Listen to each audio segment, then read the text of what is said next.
Development of tooth. सबसे पहले तो हम जितना अभी तक हमने पढ़ा है उसको रिवाइज करते हैं। डेवलपिंग एम्ब्रियो से हमने स्टार्ट किया। स्टोमोडियम और एंडोडर्म को जो लेयर डिवाइड कर रहा था उसे कहते हैं हम BPM, that is buccopharyngeal membrane. When the embryo is 27 days old, the BPM get dissolved and the stomodium and foregut meet each other. Then, ectomesenchyme sends signal to the ectoderm and the two developmental program get initiated and the enamel organ gets form. This whole structure is called as primary epithelial band.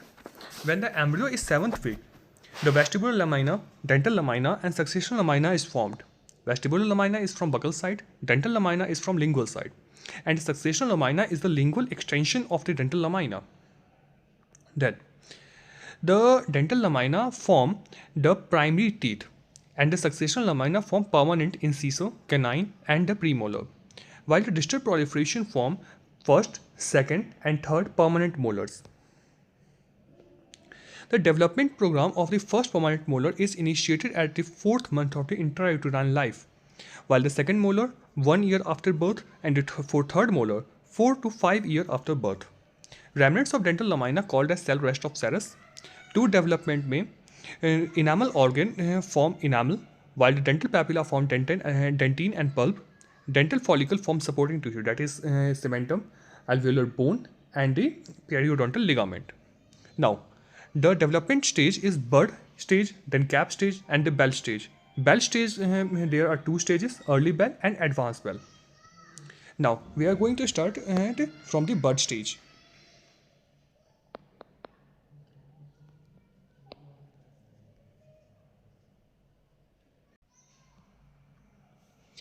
Now,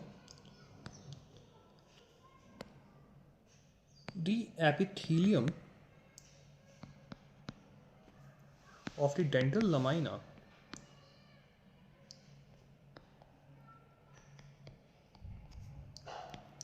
is separated from the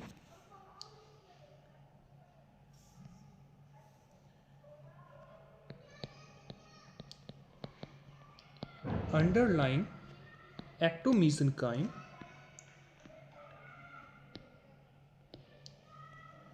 by the help of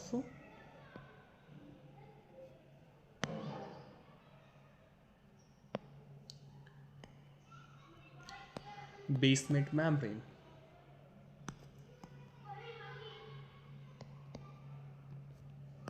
Okay. Now, round or ovoid swelling arise at 10 different points.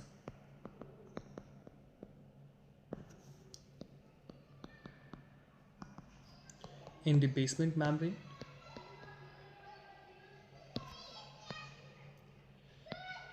ये सभी swellings primary tooth के लिए हैं। जो यहाँ पे sales होती होंगी वो पेरिफेरल रीजन में लो कॉलमनार सेल्स हैं। डायग्राम में अभी दिखाता हूँ। और सेंट्रली पॉलीगोनल सेल्स हैं।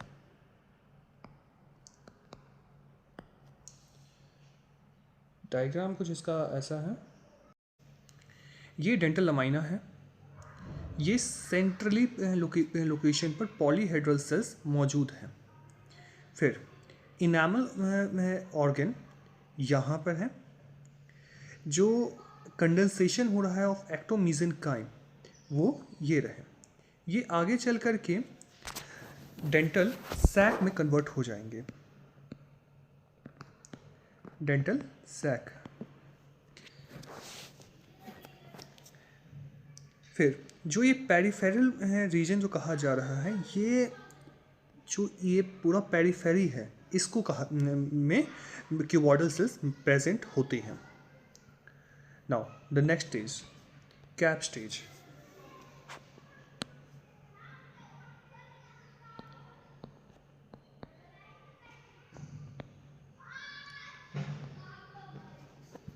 As the tooth bud continue to proliferate,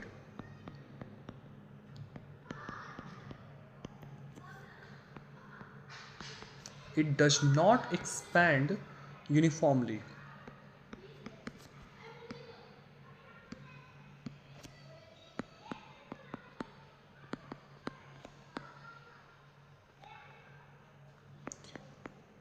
Into a large sphere.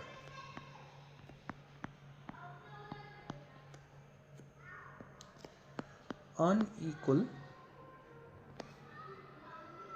growth in different parts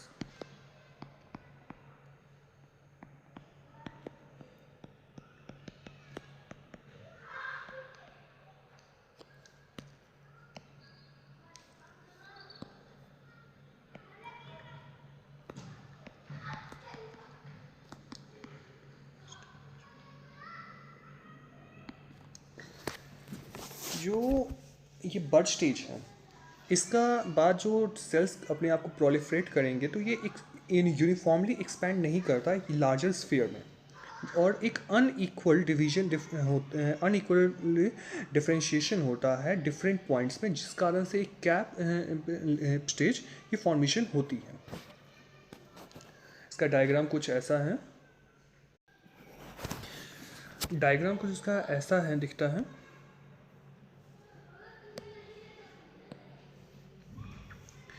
ये डेंटल लमाइना, फिर जो आउटर इनामल एपिथेलियम का एक लेयर यहाँ पे फॉर्म हो जाता है, और एक इनर इनामल एपिथेलियम का लेयर फॉर्म हो जाता है कुछ यहाँ पर। आउटर इनामल एपिथेलियम और इनर इनामल एपिथेलियम के बीच में एक स्टिलेट रेटिकुलम का एक लेयर फॉर्म हो जाता है। नीचे एक ये डेंटल पैपिला फॉर्म होता है। अगेन अब आगे चलते हैं, तो यहाँ पर एक बात कह सकते हैं हम कि कैप स्टेज में क्या क्या इंक्लूड होता है। तो cap stage include outer enamel epithelium,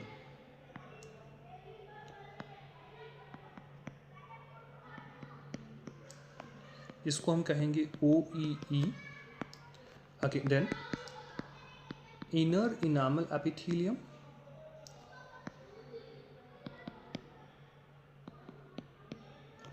that is IEE. Then stellate reticulum,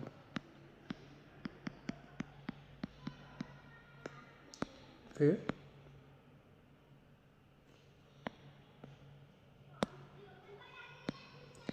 dental papilla, and then dental sac.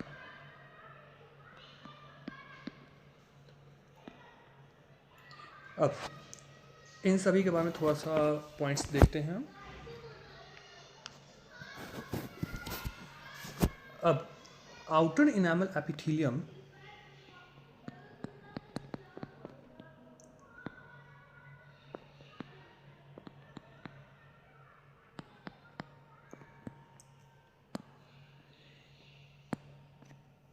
एक सिंगल लेयर्ड क्यूबॉइडल सेल्स होते हैं with high nuclear cytoplasmic ratio.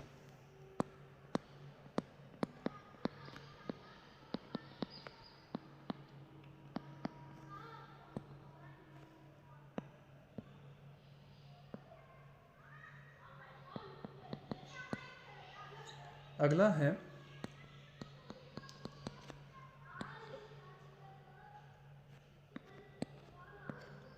Inner enamel epithelium.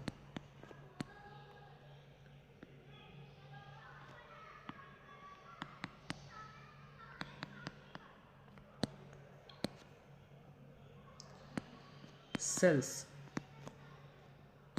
in the concavity become tall columnar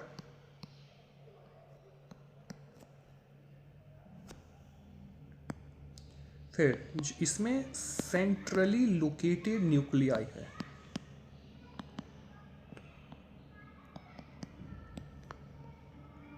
फिर अगला आता है हमारा stellate reticulum.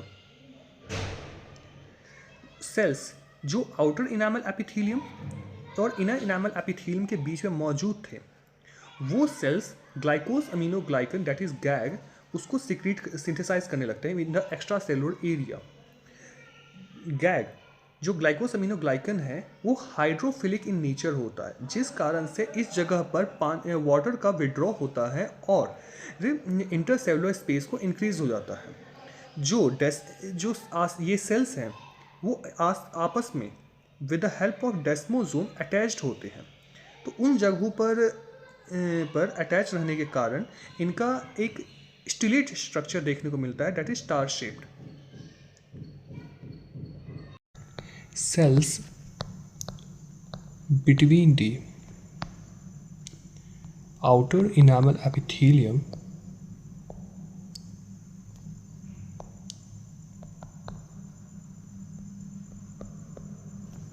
and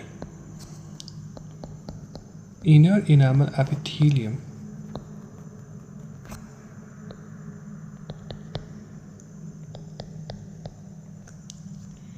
synthesize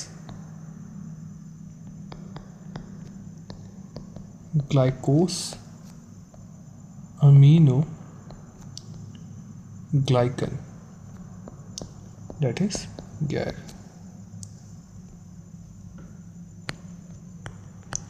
GAG is a hydrophilic molecule.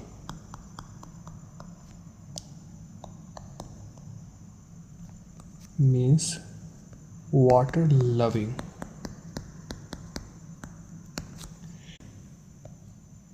यहाँ पर इंक्रीज हो गया इन वाटर कंटेंट और जो एडहेयर करके रखते हैं एडहेयरिंग पॉइंट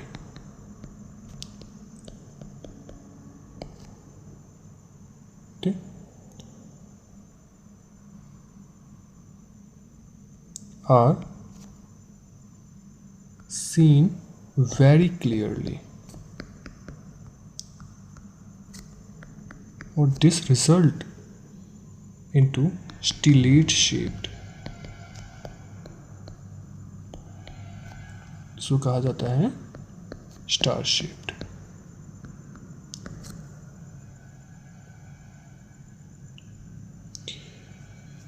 जो कि आप यहाँ पर देख सकते हैं यहाँ इस जगह पर। अब एक छोटी सी गलती मैंने की है थी पहले, जो कंडेंसेशन ऑफ एक्टोमीसेनकाइम है वो डेंटल सैक न बना के नहीं बनाता है, वो डेंटल पैपिला की फॉर्मेशन करता है। तो इसको आप एक बार सही कर लीजिएगा। चलो डेंटल पैपिला के बारे में।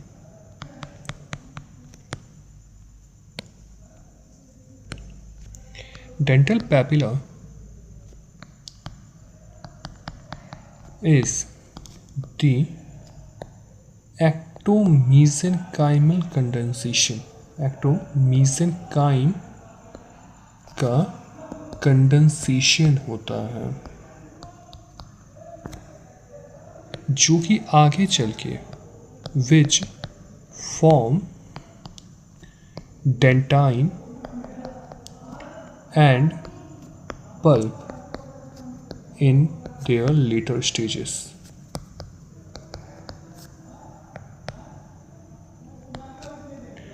अब जो यहाँ अगला आता है डेंटल फॉलिकल या फिर डेंटल सैक।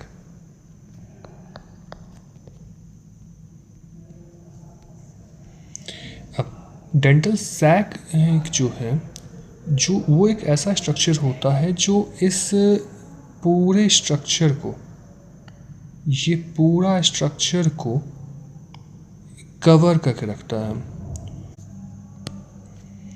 तो present outside the dental papilla and enamel organ।